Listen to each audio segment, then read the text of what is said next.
అంటే రాష్ట్రం అప్పుల్లో ఉండగా ఈ మిస్ వరల్డ్ పోటీలు పెట్టడం అవసరమా అని కేటీఆర్ మొదలు పెడితే హరీష్ రావు మొదలు పెడితే అందరూ కూడా ప్రధానంగా బీఆర్ఎస్ పార్టీకి సంబంధించిన వాళ్ళందరూ దాంతోపాటుగా కొందరు బీజేపీ వాళ్ళు కూడా మాట్లాడడం జరిగింది.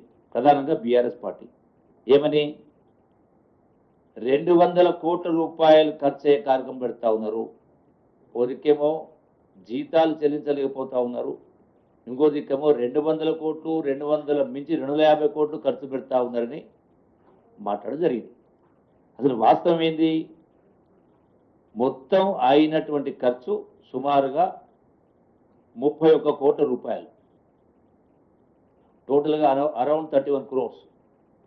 సరే ఇంకా కొన్ని బ్యాలెన్స్ పెండింగ్ ఉంటే 50 లక్షల టు 31 crores దాకా ఉంది. ఈ మొత్తం ఈ 31 కోట్ల రూపాయల్లో ఇప్పటికే స్పాన్సర్షిప్ ద్వారా 21 కోట్లు వచ్చినాయి. ఇంకా కమిట్మెంట్స్ 10-12 కోట్ల రూపాయలు కమిట్మెంట్స్ ఉన్నాయి.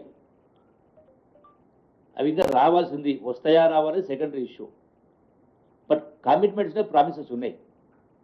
అంటే అవి కూడా వస్తే రాష్ట్ర ప్రభుత్వానికి ఖర్చు అనేది 0.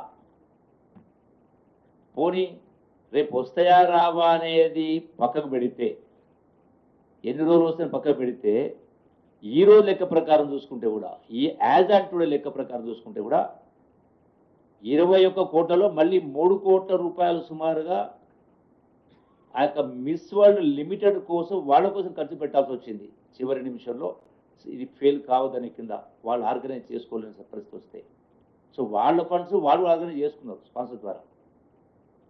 అంటే నెట్గా 31 కోట్లలో 21 కోట్లు పోతే సుమారు 10 కోట్లే. సో టోటల్ రాష్ట్ర ప్రభుత్వంకైన ఖర్చు 10 కోట్ల రూపాయలు.